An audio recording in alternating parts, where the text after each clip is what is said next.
Nah,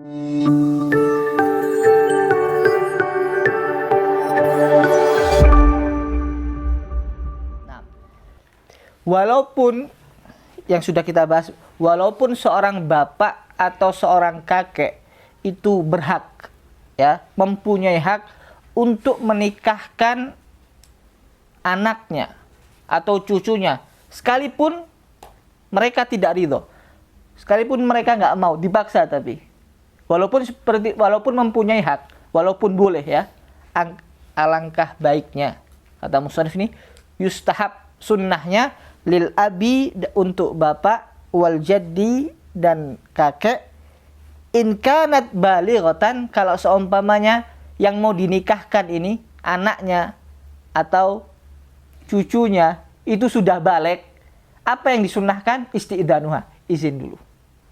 Makanya bapak-bapak ini, ya, bapak-bapak, kalau besok kalian menjadi bapak, jangan mentang-mentang jadi bapak, inti yang buat, ya, terus inti mau maksakan kehendaknya inti, cuma mau dikawinkan, apalagi cuma nggak tahu siapa, belum jelas, ya, yang perempuannya, anaknya inti nggak setuju, takutnya walaupun sah nggak ada masalah, tapi alangkah baiknya minta izin dulu, tanya si perempuannya, nak, tak zuatkan mau ndak, tak minta izin, sunnah.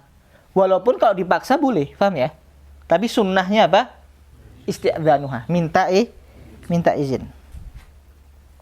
Nah, cukup, ya, dikatakan dia mengizinkan tuh gimana, ya, wa yakfi fil idzni sukutuha, katanya cukup fil idzni, dalam izin itu, sukutuha, cukup dengan dia diam, ya. Contoh, anaknya mau dinikahkan ini, bapaknya ngomong sama dia, nak, tak nikahkan, ya, dia diam, lagi sambil ketawa-ketawa, mau berarti, ya, suku Tuhan, cukup lagi itu mau. Kalau dia ndak ngomong, nggak mau berarti. Kalau cuma diem toh, apalagi main guyu, mau berarti, ya. Cukup dengan tahu kalau dia tuh mengizinkan apa ndak dengan diamnya dia. Tapi ini diam bisa dikatakan itu izin ketika apa? Pikir, tapi kalau dia masih pikir. Kalau janda nggak cukup kalau cuma diam. Paham teh? Janda lebih berpengalaman. Ya. Dia tahu mana yang baik atau yang bukan. Karena dia apa? Karena dia sudah gatmara satir rijal, sudah menghadapi laki-laki. Jadi rasa malunya itu kurang. Berbeda kalau pikir, diam-diam. Ya. Jadi kalau janda thayyib, maka harus apa? Tidak cukup diam. Harusnya apa? Ngomong. Bin nutuk, katanya. Harus bicara, ya, ana mau. Kalau nggak ada nutuk, tidak boleh. Nah, terus wa in kanatil makhtubatu thayyiban, jika al makhtubah, calon mempelainya ini, thayyiban. Apa thayyib kemarin? Sudah tidak perawan. Falyas alil agid aidan, maka ditanyakan, harus menanyakan ini orang yang mengakadkan, ya, harus tanya perihal siapa? Perihal dari thayyib ini harus ditanyakan. Apa yang harus ditanyakan? Ini kok bisa thayyib, apa sebabnya? Hal mata anha zaujuha, apakah mati anha, meninggalkan si thayyib tadi itu suaminya, autolagoha, atau ditolak. Contoh, ini ada orang, siapa namanya, novel, mau zuat be thayyib. Orang yang mau melangsungkan akad harus ditanyakan, ya, kok bisa perempuan ini thayyib? Apa sebabnya? Apakah dia ditinggal suaminya, ditinggal mati, atau dia ditalak? Kenapa harus ditanyakan seperti itu? Banyak sekarang orang itu baru meninggal suaminya atau baru ditolak langsung zuat tanpa melangsungkan iddah, tidak sah pernikahannya. Orang itu boleh menikahi seorang perempuan, apalagi yang thayyib, ya, harus, ya, selesai iddahnya dulu. Masa iddah itu harus apa? Harus selesai dulu. Nggak boleh langsung main zuat kayak afwan artis-artis yang itu habis zuat ganti lagi nggak tahu. Nggak boleh. Harus menjalankan iddah. Iddah itu suatu waktu yang wajib seorang perempuan menunggu waktu tersebut sampai selesainya. Untuk apa? Untuk mengetahui kosongnya rahimnya. Lah, seumpamanya habis zuat sama novel mau dizuat sampai berudin. Ditinggal mati mbek novel mau dizuat. Moro-moro zuat mbek berudin moro-moro hamil. Lagi hamilnya dari punya novel atau punya berudin? Kan enggak tahu kan? Makanya harus ditunggu waktunya ya, sehingga benar-benar ketika menikah sama berudin ini ternyata maninya novel nggak ada di situ. Lu dikasak terus apa novel? Ya, kan gunanya seperti itu. Gunanya seperti itu. Kalau seumpamanya tidak ada iddah, ya, tidak ada iddah, kacau ini, anak sopo ini nanti. Ben siapa nanti? Makanya syariat ya, biar tidak terjadi seperti ini, disyariatkanlah iddah. Wajib hukumnya seorang perempuan ya ketika ditolak, setelah ditolak atau setelah ditinggal suaminya meninggal, itu harus menjalankan dan iddahnya berbeda. Iddah ya dikarenakan ditinggal oleh suaminya, dan iddah karena ditolak itu berbeda. Kalau iddah ditinggalkan oleh suami, ditinggal mati oleh suami, cuma ada dua keadaan. Yang satu, kalau seumpamanya perempuan ini hamil, maka dengan melahirkan habis iddahnya. Kalau nggak hamil, gimana? 4 bulan 10 hari. Itu kalau iddahnya apa? Jika ditinggal mati oleh suaminya. Paham? Tapi kalau iddah tolak, berbeda lagi. Gimana iddah tolak nanti akan dibahas. Ini secara ringkas saja. Kalau iddahnya dikarenakan tolak, dilihat kalau dia masih menjalankan haid, ya, maka dengan 3 kali suci. Kalau seumpamanya dia tidak menjalankan haid, ada nggak perempuan yang tidak mengalami haid? Ada, masih kecil. Boleh kan menikah masih anak kecil? Atau yang sudah menopause, tahu menopause? Usia 60, udah nggak haid lagi. Ya, ini besok punya umi-umi yang umurnya 60 ke atas, udah yang mbah-mbah itu, yang sudah mbah-mbah itu udah nggak haid lagi. Namanya itu monopause. Ya. Itu kalau seumpamanya perempuannya monopause, maka dengan 3 bulan. Ya, dengan 3 bulan. Ya. Kalau seumpamanya hamil dengan melahirkan, ya itu. Makanya harus ditanya, yang mengagetkan harus tanya. Ya. Fa'in mata anha, syuf. Fa'in mata anha, jika mati. Siapa suaminya anha meninggalkan istrinya? Falyas'al an waqti mautihi. Maka ditanya kapan waktu matinya, kan gitu. Kenapa? Karena dihitungnya iddah ketika di waktu matinya. Bang, kalau 4 bulan 10 hari dihitung setelah matinya itu 4 bulan 10 hari berapa? Yang jadi patokan hijriyah ya. Yang jadikan patokan hijriyah nanti akan dijelaskan babnya sendiri yang mengenai tentang iddah, nanti akan bahas. Pokoknya harus ditanya. Pentingnya kenapa kok harus menanyakan tentang ini? Takutnya nanti ketika melangsungkan akad, dia masih dalam iddah. Sedangkan menikahkan seorang perempuan yang masih dalam keadaan iddah atau masih menjalankan iddah, itu tidak sah pernikahannya. Faham? Naam. Untuk apa? Untuk menanyakan tentang waktu matinya, liyufhama inqidha'u iddatiha, agar bisa dipahami inqidha'u iddatiha, selesai iddahnya. Lianna, karena iddatal wafah, karena iddahnya dikarenakan wafah. Apa wafah? Kematian. Tangqadhi, itu bisa selesai biwad'il hamal, dengan melahirkan in kanat hamilan, jika seorang perempuan itu hamil. Jadi contoh ada Sulastri ya, bojone novel.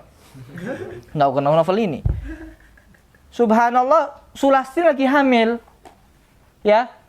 Hamil 9 bulan. Ya, hamil 9 bulan, udah hamil tua. Subhanallah, Naufal mati. Habis Naufal mati, kaget deh. Saking kaget meninggal sampai terus hamil, kaget juga. Ya, brojol juga, paham deh. Ketika brojol selesai idahnya, habis idahnya. Enak kan? Iya, udah hamil tua, hamil pertama. Tungguan itu 8 bulan setelahnya itu. Contoh masih 1 bulan, ya tungguan sampai selesai, sampai dia melahirkan. Itu kalau semuanya perempuannya hamil. Paham ya? Makanya ada permasalahan ya. Sebutkan ada lughas dalam fikih itu. Ada seseorang perempuan. Ya. Seseorang perempuan sudah menjadi suaminya orang lain tapi mempunyai hak untuk memandikan mantan suaminya. Ya bukan mantan suaminya. Contoh nih, Novel mati. Ya, Novel mati. Zuhat sama Sulastri tadi itu kan.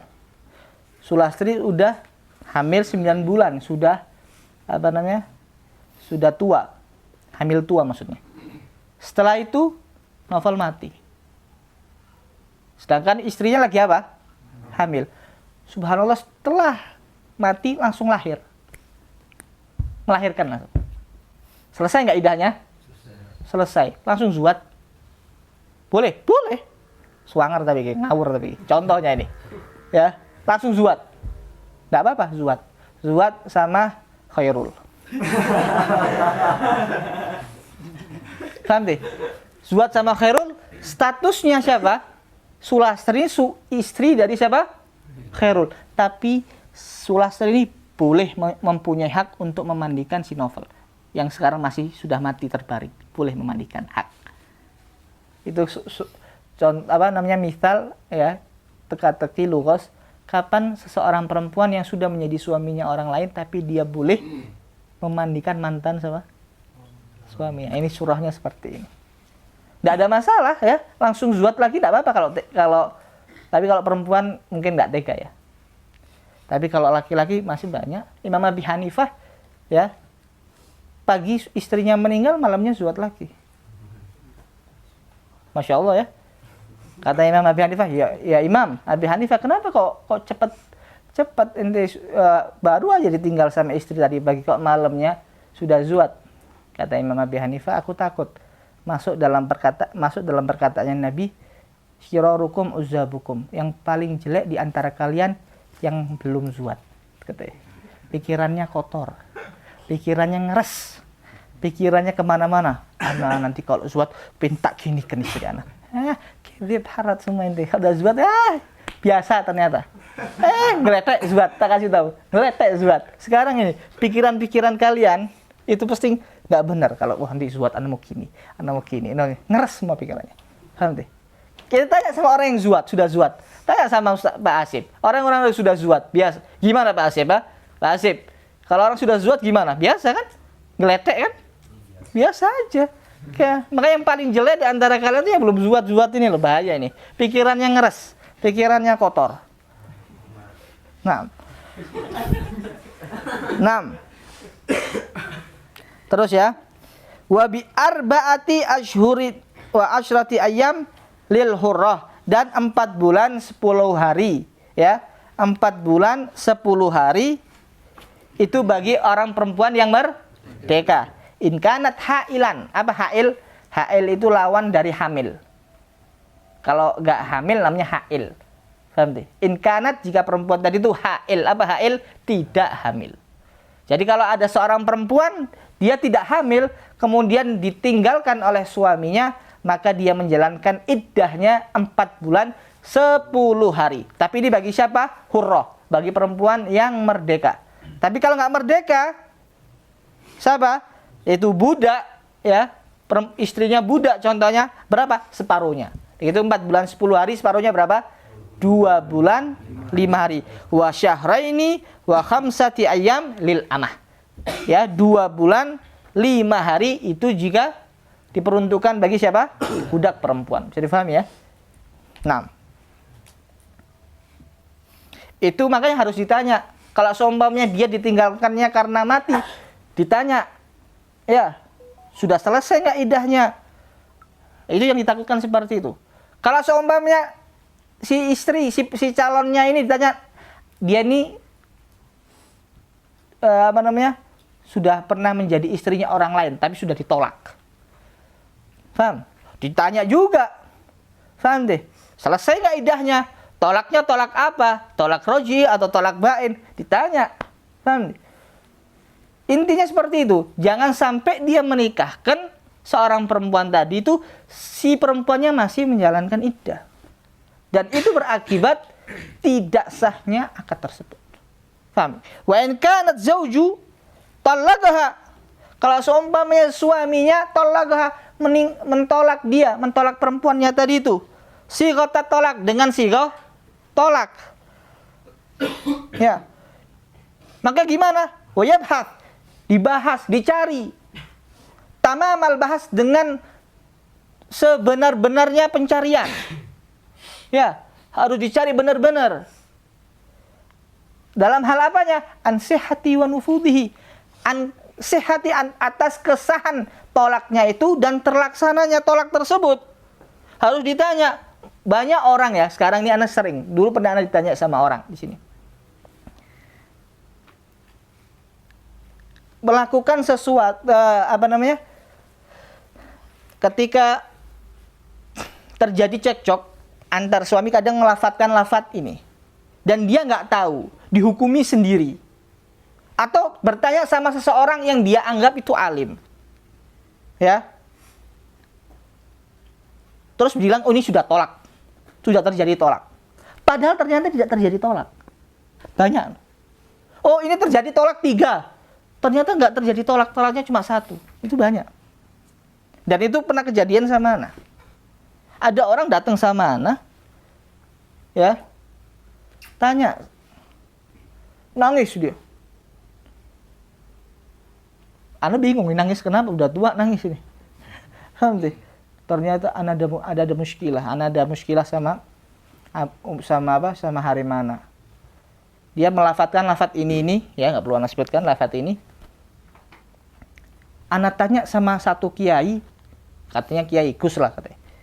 Kenanya tolaknya 3. Yang harim anak tanya kenanya tolak 1. Tanya sama beda, pulang dari sowan kiai. Ya apa kata ibunya, kenanya 1. Lah katanya Pak Yai kenanya 3. Bingung. Paham deh? Anak saya bingung Ustaz kali. Saya mau ya apa ini? Tanya, datang ke anak. Asyik datang sama Ustaz Umar. Ustaz Umar waktu itu pergi, ketemu sama anak. Udah nangis. Selanjutnya tak tanya kenapa.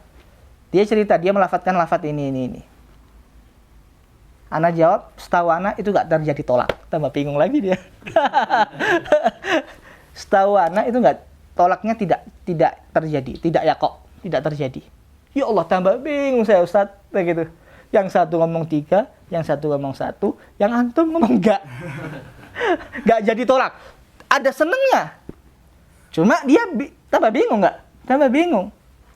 Makanya anak tanya, kalau anak ambilkan kitab, tak kasih syuf, ini lafadznya seperti ini, begini. Hukumnya seperti ini. Oh gitu saja. Ya mungkin antum belum mantep, anak masih muda. Kalau Gusnya udah tua, kiainya, anak gitu kan. Tapi kalau ilmu nggak mandang, iya kan? Kalau ilmu nggak mandang. Cuma ya mungkin kayak gitu, orang tuh lebih mantepan ngelihat yang tua. Ya mungkin anak pakai rida gini tok, yang satunya pakai imamah mungkin ya.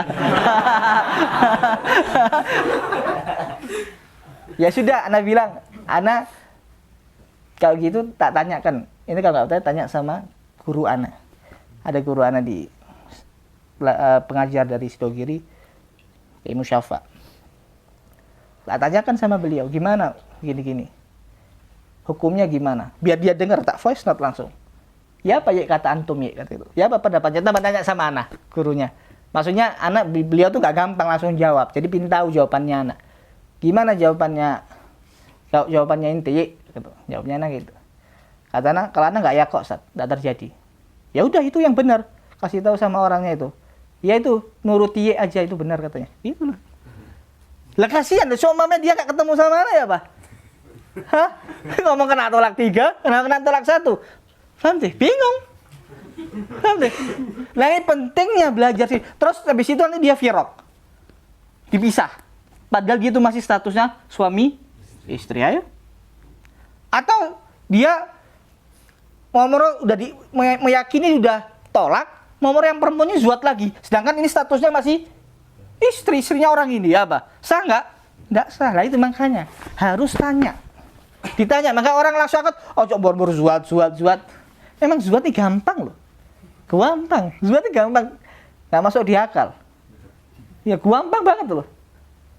Paham deh? Makanya kan pernah cerita kalian tuh kalau ngomong ada syahid ya gini, langsung lafadznya zawaj tuka gini. Nomor di kobil itu deh. Sah jadi loh. Makanya softo. Kayak gitu. Tepak sing ngenah ya lumayan. kena si amburadul buyar. 6. Syafiyah. Ditanya dulu kesahannya. Apa terjadi nufut itu terlaksana enggak? Tolaknya itu terjadi apa enggak? Tanya.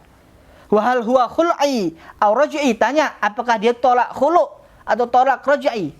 Paham deh? Tolak khulu itu apa? Hah? Apa tolak khulu? Sampeyan tahu, Pak? Tolak khulu itu yang mentolak istrinya tapi dengan imbalan. Namanya ba'in. Nanti akan dibahas. Paham deh? Raj'i itu tolak yang tidak menggunakan imbalan tapi masih tolak 1 sama tolak 2 saja. Yang di situ bisa masih untuk merujuk. Jadi kalau seorang laki-laki ya, seorang suami mentolak istrinya tolak 1 atau masih tolak 1 atau masih tolak 2. Ya. Itu masih bisa merujuk istrinya. Ya. Dengan seorang suami mengatakan rojak tuki. Aku kembalikan kau menjadi istriku lagi. Langsung jadi istrinya. Sekalipun dari itu, tidak ada urusan. Paham ya ente? Tapi masih tolak 1 sama tolak 2. Kalau sudah tolak 3 tidak bisa. Paham ya? Kalau tolak khulu yang menggunakan imbalan, gimana? Tolak yang menggunakan imbalan. Contoh, banyak sekarang ini ya, orang-orang yang mentolak seorang suami nggak mau mentolak istrinya. Tapi si perempuan pinter juga. Ya, sudah nggak seneng sama si suaminya, tapi kepingin ditolak ya pacarnya, diiming-imingi. Kau tolak aku. Lah tak tolak, tak ke Innova kok. Tak kasih ini. Dikasih imbalan, paham deh? Kalau cuma dikasih 1.000 ya nggak mau. Paham deh? Dikasih vario. Tak kasih. Wos, golek maneh. Mikir lah. Innova 500 juta. Paham deh? Boleh bojo mana po kan gitu ya kan masih mikir kayak gitu mungkin kan kalau orang-orang nggak geblek-geblek sana masih mikir gitu. Nah itu jadi kalau kadang seorang perempuan sudah nggak mau deket, nggak mau sama suaminya lagi, kadang diiming-imingi gitu biar ditolak. Kadang dia nggak mau nolak, diiming-imingi gitu. Kalau seumpamanya suaminya mentolak dengan iming-iming itu, dengan imbalan tadi itu namanya tolak khulu. Kalau tolak khulu tidak bisa merujuk. Paham deh? Kalau sudah terjadi tolak khulu, ya saya tolak, ya misalnya dia mengatakan saya tolak, ya nanti dengan imbalan Innova contohnya, Innova dikasih tertolak. Habis itu tidak bisa merujuk, tidak bisa seorang suami mengatakan setelah ditolak tadi, aku kembalikan kau menjadi istriku, nggak bisa sudah, karena tolaknya apa? Khulu, namanya ba'in itu, ya. Tapi kalau masih tolak rojai, apa tolak rojai? Tolaknya masih 1 atau 2 dan tanpa imbalan ya, itu masih bisa seorang suami meminta apa? Rujuk. Tak kembalikan menjadi 6. Ditanya dulu, hal tolak khulu atau tolak raji? Hal dakhala biha zauj awal aula? Tanya juga, apakah sudah didukhul atau belum sama suaminya? Karena berbeda. Seorang perempuan ketika sudah didukhul sama sebelum didukhul, baru zuat ya, belum diapa-apakan, kemudian ditolak. Gimana? Nggak ada iddah. Boleh langsung zuat. Ya, jadi kalau seorang perempuan baru zuat, belum diapa-apakan. Belum diapa-apakan ini masih afan ya, belum dimasukkan zakarnya ke faradnya. Kalau masih me-mean, nggak ada masalah. Tapi kalau dukhul, Belum didukhul ya. Kalau belum didukhul, gimana? Nggak ada iddah, langsung boleh zuat. Tapi kalau sudah didukhul, sudah apa? Sudah berhubungan, paham? Baru ada iddahnya. Lah iddahnya gimana? Tergantung nanti. Dengan 3 keadaan tadi itu, dia termasuk orang yang masih mengalami haid nggak? Kalau masih mengalami haid apa? Dengan 3 kali suci. Kalau suami sudah tidak mengalami haid, monopause atau masih kecil, 3 bulan. Kalau hamil, dia menggunakan melahirkan. Tergantung dari 3 ini. Tergantung dari 3 ini. Kalau tapi makanya syaratnya ya, syaratnya iddah itu ya, syaratnya iddah itu apa? Harus sudah didukhul. Tapi diperuntukkan ya dalam iddatut tolak. Dalam iddatu apa? Iddah yang disebabkan karena tolak. Tapi kalau iddah disebabkan karena kematian, faham? Iddah karena kematian. Kan ada seorang perempuan kalau ditinggal suaminya kan wajib menjalankan iddah kan? Itu tidak disyaratkan dukhul. Tidak disyaratkan dukhul. Tapi kalau iddah yang berkaitan tolak, ya, iddah dikarenakan tolak harus sudah didukhul. Kalau tahu dukhul kan? Kalau harus sudah berhubungan. Kalau belum berhubungan, kemudian ditolak, tidak ada apa? Tidak ada iddah. Faham maksudnya ini? Wa idza dakhala biha falyas'al an inqidha'i iddatiha. Kalau seumpamanya sudah dimasukkan, sudah berdukhul atau sudah dukhul ya, sudah berhubungan dengan perempuan tadi itu, falyas'al, maka ditanya an qidha'i iddatiha, dari selesai iddahnya. Apakah sudah selesai iddahnya apa enggak? Wa hal hiya min dawatil agro, apakah dia termasuk dari perempuan-perempuan yang masih mengalami haid?